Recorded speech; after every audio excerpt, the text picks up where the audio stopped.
Hi, and welcome to this quick tool review. This time around, I'd like to revisit the Olight Arc Pro. They sent me this flashlight a long time ago. They actually sent me the Arc Pro Ultra as well, which I reviewed as well. This has become my daily use flashlight, and I've got really sad news that even though I wear cargo pants, this was in my cargo pocket, clipped in with a pretty stiff clip. I managed to lose my Arc Pro Ultra, which is very sad at work. I tend to work deep in racks and cable trays, and somehow it got pulled out and I cannot find it for the life of me. But this has become my daily use flashlight, and I love this thing. Highly recommend it, and I will be buying another Arc Pro Ultra in the future. But Olight was generous enough to send me another version of the Arc Pro to take a look at. This is their latest version of the Arc Pro. It is not an Ultra, so it has all the normal features of the Arc Pro, except it has a unique finish as well as this beautiful purple color, which the box does not do justice. So I already opened this up so that I could charge it, so that I'd be able to show you that. Let me get the original one out of the way. Their packaging is still phenomenal. And look at how beautiful this thing. One side has got this wavy textured thing on it, and the other side is like sandblasted. Very interesting. So let me pop this guy out of here. Inside the box, like the other Arc Pros, there is a charging dock for this guy. However, it also includes a USB-C port for charging as well. And as I've mentioned before, I really appreciate this flip lever. I'm not a big fan of the little rubber things you squeeze in to cover the port, because they're a pain in the butt to get to. Now, you may look at this and go, is this watertight? The answer is no. The cover is not watertight, but the connector is. So this unit is watertight by virtue of the connector they used, so they didn't need to have a lid that was watertight. It is dust resistant, so that is very handy. This is a beautiful color. I don't know how this is showing up on camera, because purple is one of those colors that can be very hard for cameras to reproduce accurately. Looking in my viewfinder, it's a little bit darker and bluer than what I'm seeing with my eyes and the lighting of the room I'm in. But this is a gorgeous color, and the texture is really pretty. However, it's so subtle you can't feel it with your fingers. So I wonder if they did it with a laser or something. It's really beautiful. The price of this guy is a little bit more than a regular Arc Pro. So a regular Arc Pro on Amazon is $99.95. This one's $109.95, and the Ultra is $129. So there is a difference. This is more expensive, I'm guessing, because of the specialized machining they put on it versus the textured machining they put on this one. Also very nice. Has the same features. So it has, if you didn't watch my other review for the Arc Pro, it has a whole bunch of different light options on it. So it's got a laser with two different brightnesses. There's low and high. And instead of having one of those sliding lens deals on the end, which I really hate, like mag lights, this has two fixed lenses for the different modes of flashlight. So there is spot mode, I believe, and flood mode. And they all have different power settings. So if I turn this off, let's go back to spot mode. So push and hold, and you go between the different brightnesses. And when it's off, if you double click, it goes to super high bright.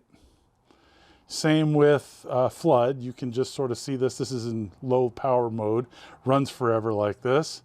Press and hold. Go through the different brightness levels. Double click for turbo. I can feel the heat on my hand on this one. And last but not least, it has UV and two brightnesses.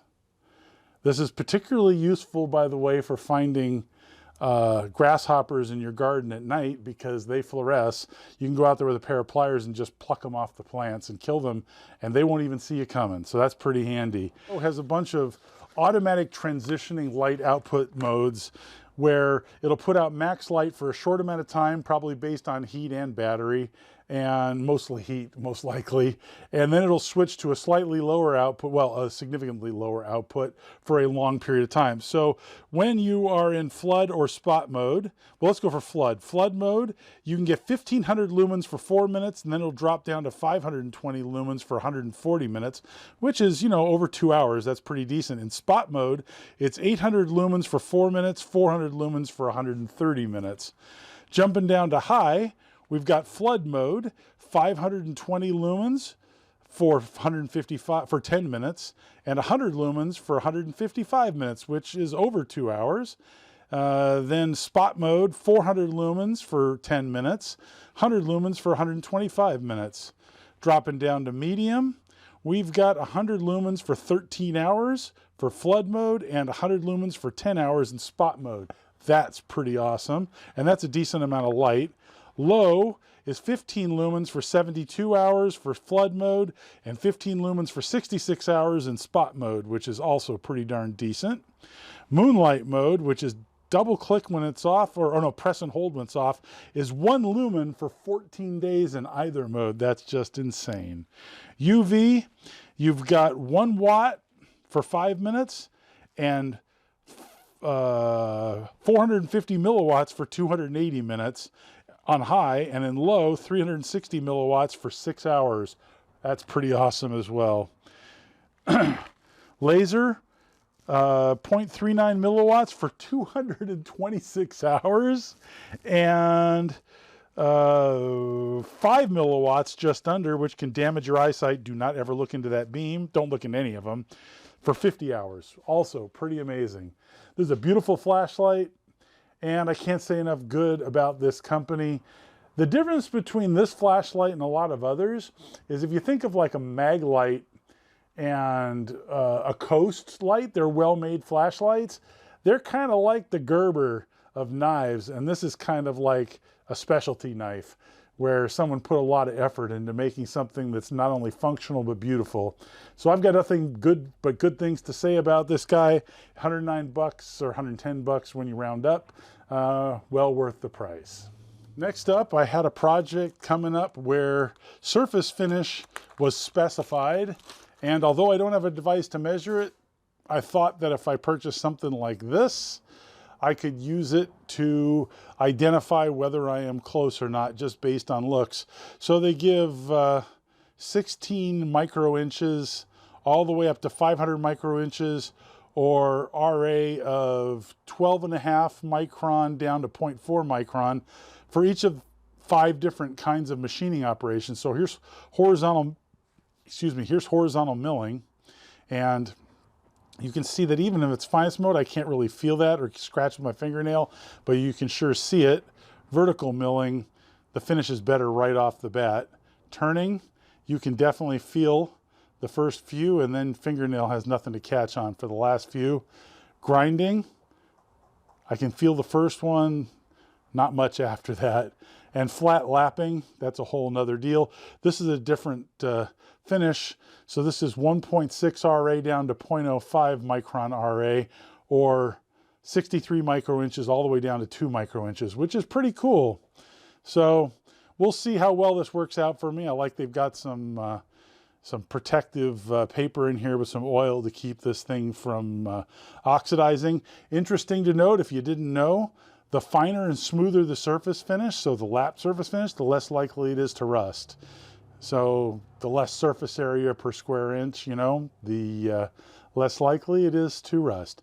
Now, obviously, it would be better to have the tool like the Michutoyo that has the little finger that goes out and measures surface finish.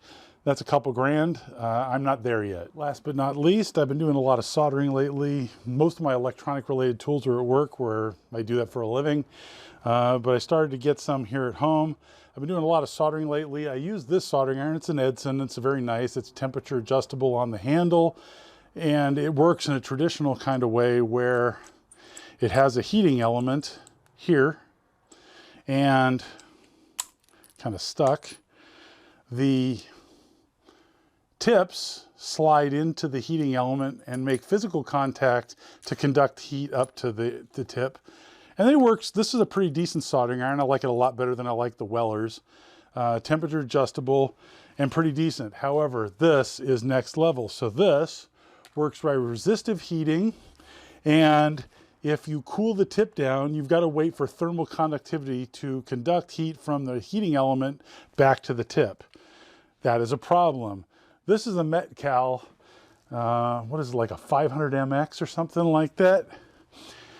These tips come as a cartridge and look really strange, and you might think, what's going on? I could actually hold this while, you know, it had just been on, like from here, and not get burned, because this part doesn't get hot, only the tip gets hot. And they have lots of different cartridges for the tips so that you can change tips very easily. This soldering iron works completely different than any soldering iron I've ever used before, and it is far, far superior. So this one came with two different options. You can flip between bottom or top. This is surface mount removal, where it'll heat both sides of a chip component. And this is a single standard soldering iron handle. The handles are quite expensive. This unit is quite expensive. I bought this used on eBay. As you can see, it's got paint and stuff on it. I think new, this is about $1,000 with just this handle, or maybe no handle. The surface mount is extra. The way this one works is it puts an RF signal down the line, and in the end, in the tip here, there's a special material, and that material at a certain frequency becomes highly resistive. And if the temperature goes down, it becomes less resistive, which means more power is dissipated into the tip. And as it reaches temperature programmed by the material composition, then the resistance goes, or impedance goes way up, and it maintains its temperature. If you put this against something cold, that immediately changes its impedance, and so it immediately heats up again. This soldering iron goes from cold to melting solder in like 2 seconds. And if you're trying to put some heat into a component, this thing is far, far superior. No thermal conductivity issues other than for really long tips on these guys. So far superior soldering iron. I bought this on eBay for a couple $100 used. So good deal. If you haven't ever used one of these and you do any kind of soldering and you're used to the resistive kind, once you try this, I promise you, you'll never go back. They have all different tip styles too. So although the cartridges are kind of expensive, the cartridge also dictates the temperature. So whereas I can adjust the temperature on the handle of this one, or a Weller, some of them are programmable. This one, the series of tip that it is, like the same shaped tip could be 145, 545, 645, and I forget all their numbers. It changes the temperature of the tip. Also depends on whether you're doing lead-based solder or lead-free solder. And so that's how you change things. So and they're pretty expensive. If you get these from Metcal, they're like $50 a tip. I bought this used on eBay, or it's a new one off eBay, but a surplus. And so I got it for like $30. In any case, that's it. I hope you find all this interesting, and don't forget to go check out the Olight. I'll have a link below if you want to go check out their site.